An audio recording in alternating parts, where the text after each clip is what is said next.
Paper.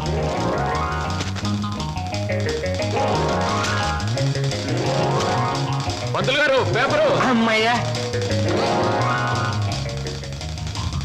Paper boy. నన్నే? అవును నిన్నే.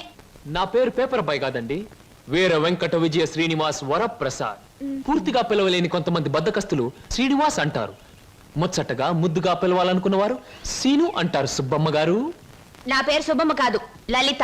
ఓహో, మరి మిమ్మల్ని ముద్దుగా విని పిలుస్తారు లల్లి అనా? పిల్లి అని. నీకెందుకు? పేరు లలితంగా ఉంది, పర్సనాలిటీ లలిత లావణ్యంగా ఉంది. ఏమిటి వెటకారంగా ఉందా? అసలు పేపర్ అలా రాయిస్తున్నట్టు విసడం ఏమిటి? చేతికి వచ్చుగా. ఇవ్వచ్చనుకోండి, ప్రతి వాళ్ళ చేతికి ఇస్తూ పోతే కొంతమందికి ఇవాళ ఉదయం పేపర్ రేపు సాయంత్రానికి, రేపు సాయంత్రం పేపర్ ఎల్లుండి అని అందుతుంది. అందుకని కొన్ని విసరాలి, కొన్ని ఎగరేయాలి, కొన్ని చేతికి ఇవ్వాలి. నేను ఎంత గట్టిగా విసిరినా పడే వాళ్ళ చేతిలో అది పువ్వులా పడటం మన టాలెంట్. చాలండి, మీరు వెళ్ళొచ్చు. చూడండి, ఆ పేపర్ లో పేజ్ నంబర్ 4 కాలం నంబర్ 3లో ఆడవాళ్ళకు పనికొచ్చే ఉద్యోగాల ప్రకటన ఉంది. నేను ఉద్యోగం కోసం ప్రయత్నిస్తున్నట్టు ఇతనికి ఎలా తెలుసు? ఏమే మరదలా, ఆ పేపరు నీకు ముందే తెలుసా? ఏంటే రోడ్డు మీద పరాగడితో పరాసుకెళ్ళటే చెప్పా. పరాయివాడు కాదు, అతను నా బాయ్ ఫ్రెండ్. ఏటే బాయ్ ఫ్రెండా? చెట్టంత బావగారిని, నీ ఎక్కకు మొగుణ్ణి, నేనుండగా ఆడేవాడే బాయ్ ఫ్రెండ్.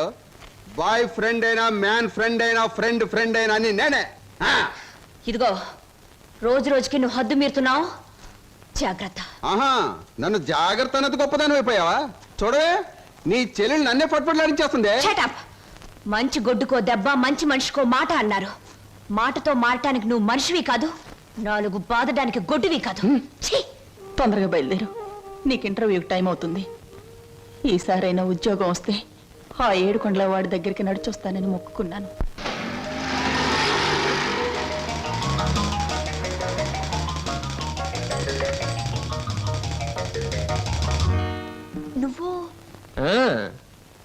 నువ్వు పేపర్ బాయ్ కదూ, మరి ఆటో?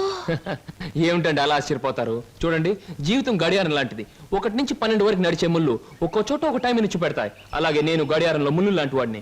జీవితంతో పోటీ పడి తిరుగుతూనే ఉంటాను, గెలుస్తూనే ఉంటాను. పదండి పదండి. నువ్వెక్కడికి? ఎక్స్క్యూజ్ మీ, నేను ఇంటర్వ్యూకేనండి. నువ్వు ఇంటర్వ్యూకా? నేను బిఏ పాస్ అయినండి. ఆశ్చర్యపోకండి, ఇంటర్వ్యూ అయ్యాక తీరిగ్గా కూర్చొని ఏ కూల్ డ్రింక్ తాగుతూ ఆశ్చర్యపోతారు కానీ. Okay, yes, sit down. మీ అందరికీ ఒకే ఒక ప్రశ్న వేస్తాను, దానికి మీరు సమాధానం చెప్పాలి. నాకు నచ్చిన సమాధానం చెప్పిన వాళ్ళకి అపాయింట్మెంట్ ఆర్డర్ వస్తుంది. ఓకే? Okay okay sir. ఈ టైంలో వీరికి కావాల్సింది కూల్ డ్రింక్. నా డ్యూటీ అయిపోయింది, నాకు కూడా కూల్ డ్రింక్ పట్టుకురా పో. కస్టమర్స్ కి ఎప్పుడు ఏం కావాలో ఎలా కావాలో తెలుసుకుని అడగకుండానే సర్వ్ చేయడం కూడా మన ఎక్స్ట్రా టాలెంట్. వేడికి నేను నిరుద్యోగులు కావాల్సింది కూల్ డ్రింక్. తీసుకోండి. మీరు గడియారం? ఏమిటండి, నువ్వులో నుంచి మీరులోకి జంప్ చేశారు? నా గడియారంలో ఈ ముళ్ళు ఇక్కడ సర్వర్ గా పార్ట్ టైం జాబ్. చెప్పండి. ఏం చెప్పమంటారు? పోనీ నన్ను చెప్పమంటారా? చెప్పండి. మీకు అక్కగారు ఉన్నారు, చాలా మంచివారు. మీకు బావగారు ఉన్నారు, చాలా మంచివారు కారు. మీరు చదువు పూర్తి చేసుకుని ఉద్యోగం కోసం కాళ్ళు అడిగేలా తిరుగుతున్నారు. am I right? ఎవరో చెప్పకుండా మీకు ఇన్ని వివరాలు ఎలా తెలుస్తాయండి? తెలుసుకోవాలనుకున్న విషయం తెలుసుకోవాలనుకున్న టైంకి కరెక్ట్ గా తెలుసుకోవడం మన టాలెంట్. మీకు ఉద్యోగం కావాలి అంతేగా? అదేదో కూల్ డ్రింక్ ఇచ్చినంత సులువుగా చెప్తారేమిటి? అవునండి, నేను అబద్ధం చెప్పడం లేదు, నిజమే చెప్తున్నాను. ఎస్, మీరు నిజంగానే ఉద్యోగం చేయాలనుకుంటే ఇదిగో నా విజిటింగ్ కార్డ్. ఇదేమిటి? ఇది విజిటింగ్ కార్డా? విజిటింగ్ కార్డ్ ఎలా ఉన్నది అన్నది కాదు ప్రశ్న, అసలు అక్కడ ఉద్యోగం ఉన్నదా లేదా అన్నది ఆన్సర్. మీరు కరెక్ట్ గా 6 గంటలు అక్కడ రండి. If you want cool drink తీసుకోండి, బిల్ నేను పే చేస్తాను.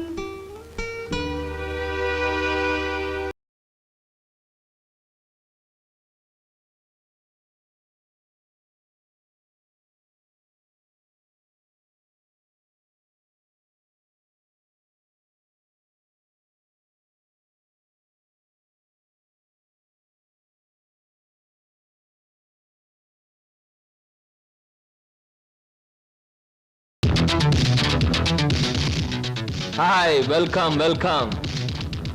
ఏమిటి డాన్స్లు గెంతులను చూస్తున్నారా?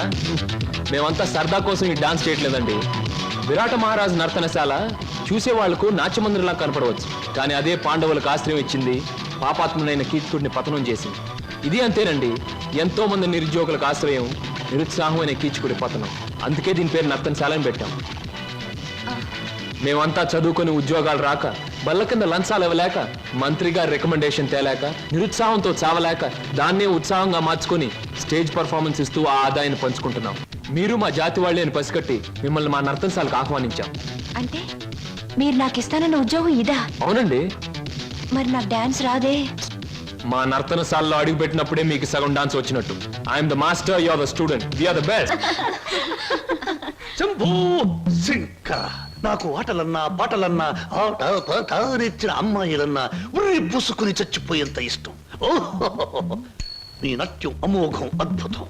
నెమలి మీ నాట్యాన్ని చూస్తే ఆత్మహత్య చేసుకుని చచ్చిపోతుంది. కోయిల మీ పాట వింటే ఉర్రి పూసుకుని చచ్చిపోతుంది. కోడి పుంజు పెట్ట మీ వయ్యారాన్ని తిలకిస్తే తేనె పట్టంత గుడ్డు పెడుతుంది. ఆవు మీ వయ్యారాన్ని తిలకిస్తే 1 లీటర్కు బదులు 6 లీటర్ల పాలు ఎక్కువ ఇస్తుంది. గాడిదలు మీ అందాన్ని చూస్తే గుర్రాలైపోతాయి. అందుకే నా బిరుదు బంధులకు బంధు, బిందులకు బిందు, గళ బంధు. పదవే. ఒరే నిశాచరా, నేను చెప్పినవన్నీ ఆ అమ్మాయికేగా? అవునండి. మరి ఆ పిల్లలా వెళ్ళిపోయింది? ఈ మధ్య ఆడాళ్ళకి శివుడు ఎక్కువైందని పేపర్లో చదివాను. హలో శంభూ శంకర, నేను ఈ హోటల్ కి హోల్సేల్ గా ప్రొపరేటర్ని. నా పేరు బొక్క లంబోదరం, ఓ రఫ్ బోలా. ఏమిటి గోల? జాగీల చెప్పెద గిలగిల బిలబిల. ఓ మీ నాట్యం అమోఘం, అద్భుతం. ఆ అడుగులో జిడుగు, అందమైన మడుగులో వెన్నెల కదం తొక్కుతూ. ఓ ఏ మా కదలికలు, భంగిమలు, భుంగిమలు, మీకివే మా జోహాలు. పెట్టలేము మీ ఆటపాటలకు చెడ్డ పేర్లు, గిడ్డ పేర్లు. ఇటు తిరగండి. Thanks very much. సార్, ఏమిటయా? అది మీరు డాన్స్ బాగా చేశారండి. Thank you sir. Me steps కూడా అదిరిపోయండి. అదేంటయా, స్టేజ్ బానే ఉందిగా? మీరు బాలే జోకులు వేస్తారండి. I'm sorry sir. మరి మిమ్మల్ని ఒకటి అడగాలండి. ఏమిటయా? అది అదే మీ చెప్పు. అదే మీ చెప్పు. అదేనండి, మీ ఆటోగ్రాఫ్ కావాలండి. ఓ, ఆటోగ్రాఫా? ఏం చేస్తారు ఈ ఆటోగ్రాఫ్ తో? ఇంటికి వెళ్ళండి, చూసుకుంటానండి. దాని తర్వాత? దాని తర్వాత మళ్ళీ చూసుకుంటానండి. ఆహా, బాగా చూసుకో. అలాగే. నీ పేరు 8 వెంకట్రావు, అవునా? అవును సార్. 8 అని ఎందుకు పెట్టుకున్నావు? 7 ఆకులను ఎందుకు పెట్టుకోలే? నేను చెబుతా, 7 ఆకులు చదివిన కంటే ఇంకో ఆకు ఎక్కువ చదువు ఉంటారు వీళ్ళు వంశం వాళ్ళు. అయ్ ఒరే 8 నువ్వేదో గొప్పవాడివని నిన్ను ఇక్కడికి పిలిపించలేదు. నీకో పెళ్ళా ఉంది, దానికి నువ్వు మూడివి. దానికో చెల్లెలుంది, అది నీకు మరదలు. అందమైన మరదలు, హంసలాంటి మరదలు, యువకుల హృదయాలను కదిలించి హింసలాంటి మరదలు. నువ్వు పరమహంసవి. ఆ మరదలికి పెళ్లి చేయలేకపోవడం పరమహింసలాంటిది. దానికి పెళ్ళి ఏంటండి? చూస్తాను ₹10 దొరికితే పెళ్లి చేస్తాను, లేదని నేనే కట్టేసుకుంటానండి. ఒరే 8 వెంకట్రావు, ఇంకొక్కసారి ఆ కోత కూసావంటే నిన్ను ఎండుటాకులు చేసి అగ్గిపుల్ల గీసి ముట్టించేస్తే మాడి మసిపోతావు. సమస్య ఆవేశపడండి. మొన్నసారి ఇలా ఆవేశపడి పిల్లరిస్తే కుక్కను చంపేశారు. ఒరే నిశాచరా, ఒరే, హాయ్. నీ మరదలికి వెంటనే పెళ్లి చేయబో. పెళ్ళా? నేనెలా చేయగలండి? ఇలా ఈ డబ్బు రేపు నీ మరదలి పెళ్లి ఖర్చులకు గాను, నీ మరదలికి నేను నిర్ణయించబోయే ఉత్తమ పురుషులతో పెళ్లికి ఒప్పుకొనుటకు గాను. అందువల్ల మీ ప్రయోజనం ఏంటండి? తాజ్ మహల్ మీద తాటికాయ పడినా పర్వాలేదు గాని ఈడుచ్చిన ఆడపిల్ల మీద ఈగ బారినా ఒప్పుకోను. 10 మంది ఆడదాన్ని 10 రకాలుగా అనుకుంటే 20 రకాలుగా నాకు అవమానంగా ఉంటుంది, 30 రకాలుగా బాధగా ఉంటుంది, 100 రకాలుగా నా మనసు చెడిపోతుంది. అందుకే చెయ్యాలి పెళ్లి.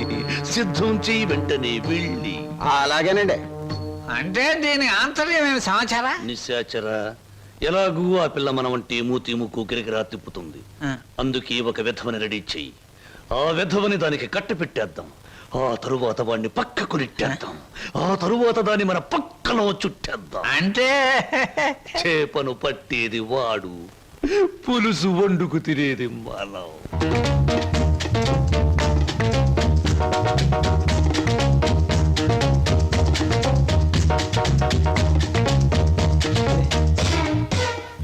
ఏంటండి, ఇవాళ నుంచి కొత్త పాట ప్రాక్టీస్ చేద్దాం అనుకున్నాం, గుర్తులేదా?